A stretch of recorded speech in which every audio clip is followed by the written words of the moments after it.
मोहब्बत की दहलीज पर बैगाज़ के खान। अस्सलाम वालेकुम मेरे प्यारे रीडर्स, उम्मीद करती हूँ कि आप सब खैरियत से होंगे। सब तैयार हो चुके थे। निदा और उमायमा को कॉलर से हवेली लाया गया था और अब सीधा प्लानियों पर पहुँचना था सबको। सिक्योरिटी बहुत टाइट कर दी गई थी क्योंकि जो वाक़या हो चुका था उसके बाद वो और कोई रिस्क नहीं ले सकते थे।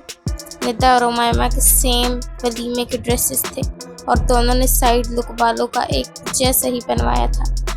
मम्मा, मुझे बहुत डर लग रहा है। अनाया सुबह से हमना बेगम के साथ ही चिपकी हुई थी। अनाया बेटा, कुछ नहीं होता, सब साथ हैं आपके। मम्मा चले जाना है, आए डैड लेट्स गो। आर्यन ने सबको बुलाया था। हम तो आ रहे हैं। तुम लोगों की बीवियाँ किधर हैं? डैड, मेरी बीवी गाड़ी में है और भाई की बीवी भाई की गाड़ी में। कामिल कहाँ हो भाई, और बच्चों को भी बुलाओ। भाई साहब हम रेडी हैं, चलें। साले चल आज अपनी गाड़ी में आना। तो मैंने कौन सा कहा है तेरे साथ आऊँगा? कोई शौक भी नहीं है मुझे तेरे साथ आने का। मम्मा, राजान अनाया को तुम अपने साथ ले जाओगे बेटा? जी मोमानी ज़रूर। आओ अनाया, बेटा ख्याल रखना इसका बहुत। डोंट वरी, मैं ख्याल रखूँगा। साले फॉलो मी। आर्यन दिमाग ना खराब कर यार, तुझे क्या मिलता है मेरे साथ लड़ाई करके? सुकून, वो मुस्कुराते हुए बोला था।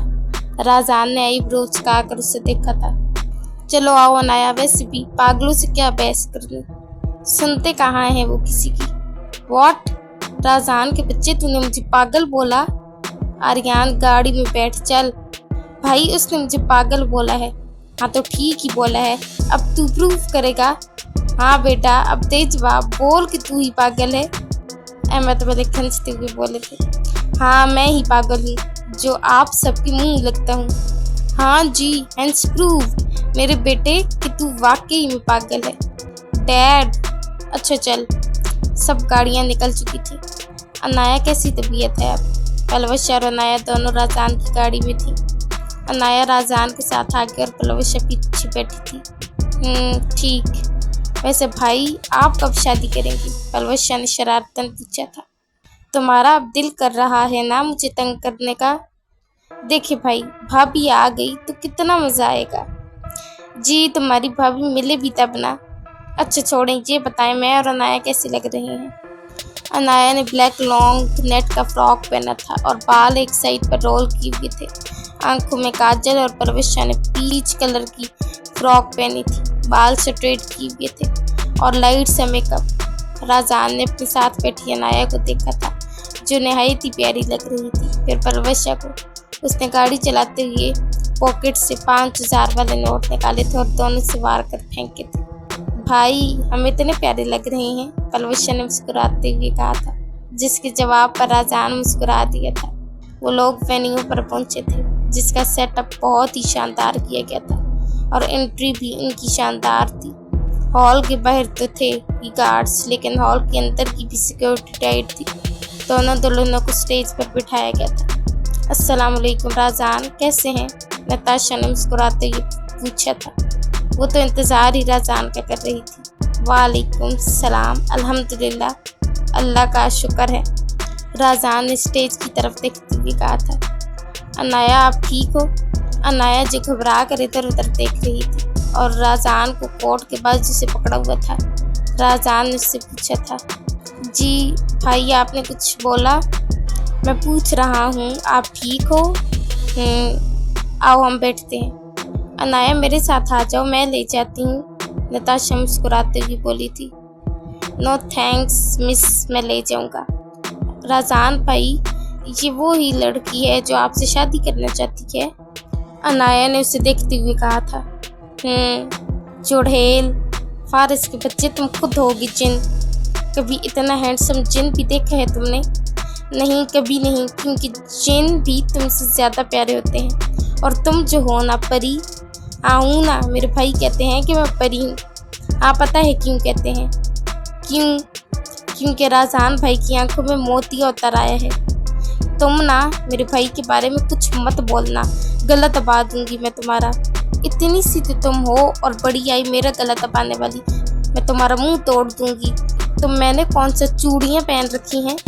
क्यों, तुम्हें पहनने का दिल कर रहा है? अगर कर रहा है तो मैं मंगवा दूं। तलवशा ने मुस्कुराते हुए कहा था। तुम पे ही सूट करती हैं, अपने पास रखो। अरे क्यों लड़ रहे हो तुम दोनों? आलिया बेगम उनकी लड़ाई सुनते हुए आई थी। मोमानी जान, इसने ना मुझे चुड़ैल कहा है और मुझ पर गुस्सा भी किया है। तलवशा आलिया बेगम के गले से लगती रोने की एक्टिंग करते हुए बोली थी। फारिस, क्यों गुस्सा किया है मेरी बेटी पर, और कहाँ से लग रही है तुम्हें ये चुड़ैल? मम्मा, अब चुड़ैल को चुड़ैल ही बोलेंगे ना? तलवशा ने रोने की एक्टिंग में इजाफा किया था। मोमानी जान देख लें, आलिया बेगम ने तो इतने लोगों के बीच अपना जूता उतारा था, अब क्या बोल रहा था? मम्मा ये क्या कर रही हैं? इतने लोगों के बीच में जूते से मार खाता अच्छा लगूंगा? नीचे रखें इसे। कान पकड़कर बोल मेरी बेटी से, आई एम सॉरी, माफ कर दे मुझे, आप तो बिल्कुल प्रिंसेस लग रही हैं। तौबा तौबा मम्मा, इतना बड़ा झूठ बोलूंगा अब? ये तो मैं कभी नहीं बोल सकता। ठीक है फिर, मार खाने के लिए तैयार हो जाए। इतने लोगों के बीच इज्जत का फालूदा होने से बेहतर है कि मैं झूठ ही बोल दूं। आई एम सॉरी, और आप बिल्कुल नकली प्रिंसेस लग रही हैं। मोमानी जान, इसने मुझे क्या बोला आपने सुना? मैं घर जाकर इसको ठीक करूंगी, तुम आओ मेरे साथ। मुबारक हो मलिक साहब, बहुत बहुत शुक्रिया, आए बैठे। देखिए मलिक साहब, मेरी आपसे एक गुजारिश है कि आप खान साहब को मनाएं। बेग साहब, मैं अभी बात करूंगा, आप फिक्र ना करें। आर्यान, शहरोज को बुलाओ। डैड, कुछ तो देखे, मैं दूल्हा हूँ आज। हाँ तो दूल्हा है, वज़ीर आज़म थोड़ी है। जा बुला कर ला, मैंने बात करनी है। क्या मुसीबत है, जाता हूँ। अंकल, डैड बुला रहे हैं आपको और फूफो को, आए। अच्छा चलो, और फूफा बोला करो मुझे। ये अंकल क्या होता है? यू नो, वो थोड़ा ऑकवर्ड लगता है। ऐडा तू अंग्रेज दा बच्चा, वो उसके सर पर थपकी लगा कर कहते हैं। जी भाई साहब। शहरोज, मुझे तुमसे और लैला से एक ज़रूरी बात करनी है। जी भाई, बोलें। देखो शहरोज, राजान को अब शादी कर लेनी चाहिए, और ताहिर बेग ने अभी फिर मुझसे बात की है, लेकिन भाई मैं आपको बता चुकी हूँ, लैला बच्ची को जो तुम कहोगी वो करेगी, देखना तुम। और अभी मैं सिर्फ मंगनी की बात कर रहा हूँ। ठीक है भाई साहब, जैसा आप कहें। चलो लैला, शहरोज मान गया है, अब तुम भी मान जाओ। ठीक है। आन, आपने मेरी तारीफ नहीं की आज। आप मिसेस आर्यान मलिक लग रही हैं। ये क्या बात हुई कि मैं मिसेस आर्यान लग रही हूँ? आपको तो तारीफ भी नहीं करनी आती। इसका मतलब कि मैं प्यारा हूँ तो आप भी प्यारी लग रही हैं। ऐसे तारीफ नहीं करते। आर्यान सोफे से खड़ा हुआ था और एक बैग मंगवाया था। उसने 5-5 हज़ार वाले बेतहाशा नोट मायमा के सर से वार कर फेंके थे। सदका उतारना इज माई लव लैंग्वेज। वो ज़ियान के पास गया था और निता और ज़ियान के सर से भी पैसे वार कर फेंके थे। आन, कैन आई, या वाई नॉट माई जान। उमायमा ने भी पैसे उठाए थे। वो नीचे घुटने टेक कर बैठा था। उमायमा ने भी उसका सदका उतारा था। आन, उठना। जी उठ गया। पास आए। आ गया। उसने जोर से आर्यान के गाल पर किस की थी। आन, बेंडी सैनी सेवियोरम, I love you so much my बच्चा, and I can't even breathe without you. वो उसके गले से लिपटी थी। ई नहीं बाज आ सकता, बहुत ढीठ है। कमरे में मिलते न गले, मतलब लोगों के बीच ही बड़ी गल किस नहीं ली। अहमद मलिक झुंझुलाते हुए बोले थे। ताया अबू भाई, वो भी ले सकते हैं, इधर ही, आप अंडर एस्टिमेट मत करें उन्हें। फारिस मुस्कुराते हुए बोला था और आर्यान ने भी जोर से किस की थी उमायमा के गाल पर। बच्चा, यहाँ पर घर जा कर लूँगा। उसने उमायमा की होंठ अंगूठे से सहलाते उसके कान में सरगोशी की थी। मतलब कि कथा ये भी नहीं देखता कि लोग हैं यहाँ पर भी। देखा था अबू, कहा था ना मैंने। हाँ, ये कर भी लेता है। अच्छा एवरीवन, मेरी बात थोड़ी देर गौर से सुने। अहमद मलिक ने सबको अपनी तरफ मुखातिब किया था। राजान, इधर आओ मेरे पास, और नताशा आप भी आओ। मामू जान, क्या चांद चढ़ाने वाले हैं? राजान बड़बड़ाया था। अनाया, आप मोमानी के पास बैठे थोड़ी देर। नहीं ना। अच्छा आओ मेरे साथ, आर्यान के पास बैठ जाना। राजान ने उसे आर्यान के पास बिठाया था।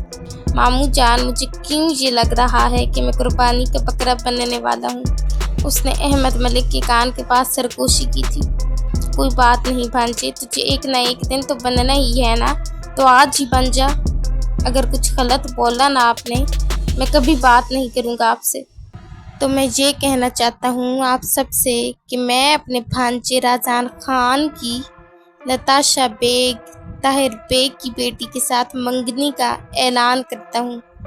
चलो बच्चों, पहनाओ अंगूठी एक दूसरे को। राजान ने हैरानगी से अहमद मलिक की तरफ और फिर सबकी तरफ देखा था। मामू ना करें, ये मैं नहीं कर सकता, उसने बमुश्किल मुस्कुराते हुए अहमद मलिक से आहिस्ता से कहा था।